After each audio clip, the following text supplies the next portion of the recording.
Sai Chaitanya paramedical college लेकर आया है पैरामेडिकल काउंसिल और सरकारी नौकरियों के लिए उपयोगी पाठ्यक्रम।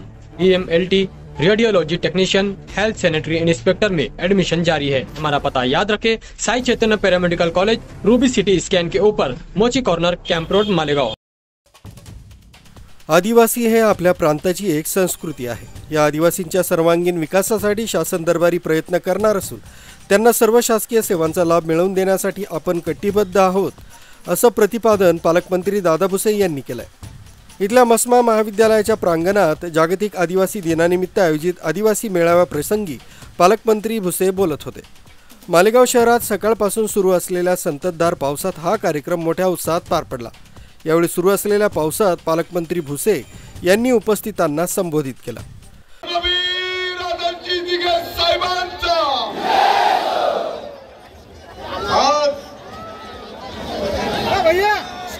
झेंडे 9 ऑगस्ट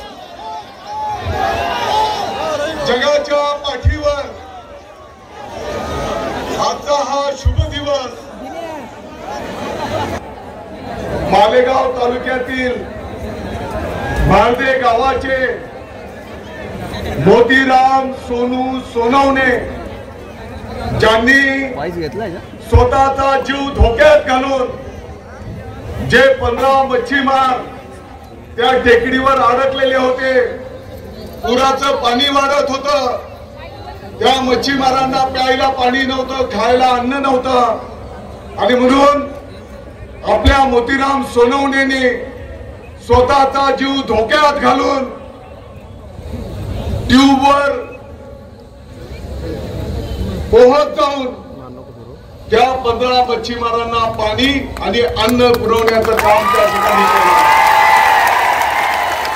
आणि म्हणून माझी तुम्हाला विनंती आहे, ज्या पोरांनी रात्री 2-2, 4-4 वाजेपर्यंत जागून अभ्यास केला, आपल्या जिल्ह्याचं नाव मोठं केलं, त्या विद्यार्थ्यांचा सत्कार आपल्याला करायचा। पाऊस सुरू असताना देखील कार्यक्रम न थांबवल्यामुळे या कार्यक्रमाला अधिकाधिक पसंती आदिवासी बांधवांनी दिली। या मेळाव्यापूर्वी मालेगाव शहरातील मोसमपूल चौकातून आदिवासी नृत्य करीत गावातून मिरवणूक काढण्यात आली। या रॅलीत आदिवासींनी पारंपरिक नृत्य सादरीकरण करून मालेगावकरांचं लक्ष वेधून घेतलं।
या कार्यक्रमात आदिवासी समाजातील ज्या विद्यार्थ्यांनी उच्च शिक्षण घेऊन यश संपादन केलंय त्यांचा विशेष गुणगौरव करण्यात आला।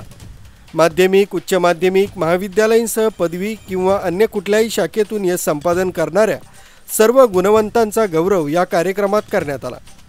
या मेळाव्यात 1000हून अधिक विद्यार्थ्यांना जातीचे दाखले या ठिकाणी प्रातिनिधिक स्वरूपात वाटप करण्यात आले। याशिवाय लाभार्थ्यांना शिधापत्रिका वाटप करण्यात आलं। शबरी माता घरकुलांच्या मान्यतेचे दाखले देखील यावेळी वाटप करण्यात आले। या मेळाव्याप्रसंगी व्यासपीठावर मान्यवर उपस्थित होते। विविध सांस्कृतिक कार्यक्रमांनी जागतिक आदिवासी दिवस मोठ्या उत्साहात साजरा करण्यात आला। मोसम नदी पात्रात अडकलेल्या 15 मच्छीमारांना पाणी आणि अन्न घेऊन जीवाची पर्वा न करता ट्यूबवर जाऊन पोहोच करणाऱ्या आदिवासी तरुणाचा या कार्यक्रमात पालकमंत्री दादा भुसे यांच्या हस्ते सत्कार करण्यात आला। या व्यासपीठावर बोलवून पालकमंत्री दादा भुसे यांनी या तरुणाचा सत्कार केला। या कार्यक्रमात आदिवासी नृत्यासह विविध सांस्कृतिक कार्यक्रम सादर करण्यात आले।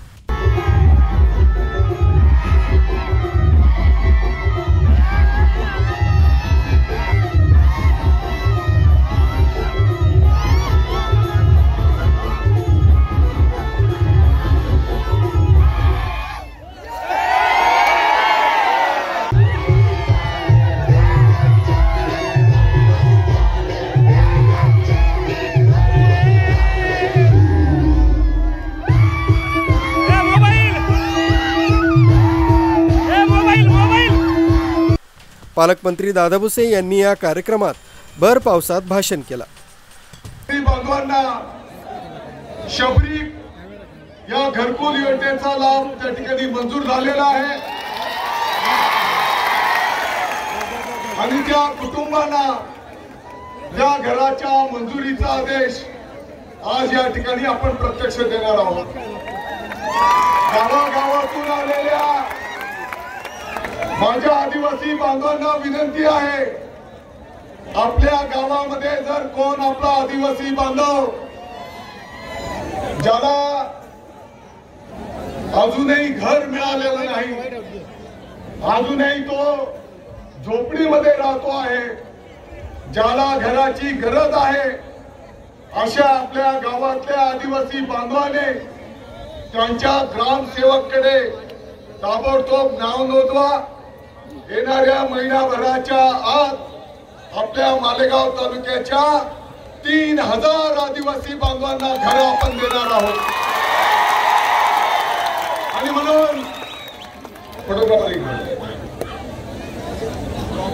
ज्या आदिवासी बांधवांना यापूर्वी वनपट्ट्याच्या जमिनी दिल्या गेल्या होत्या, त्या वनपट्ट्याच्या जमिनी त्यांच्या 7/12 उतार्यावर नाव लागलेलं असताना साधारणपणे एका उतार्यावर त्या सर्व आदिवासी बांधवांची नावं आणि त्यांना जे क्षेत्र दिलं गेलं, जी जमीन दिली गेली, ते जमीन पोट खराबा म्हणून त्या क्षेत्राची नोंद आहे।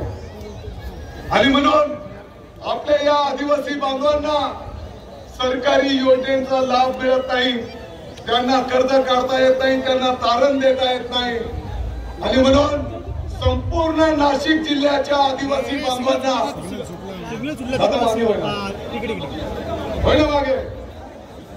मागे सरकणार, मागे सरकणार। मालेगाव शहरात सुरू असलेली पावसाची रिपरिप असून देखील पालकमंत्री व्यासपीठावर थांबले आणि त्यांनी पावसात उपस्थित आदिवासींना संबोधित केलं। यानंतर मालेगाव शहरासह संपूर्ण परिसरात दिवसभर पावसाची रिपरिप सुरू होती। News bureau Kasmade update, Malegaon.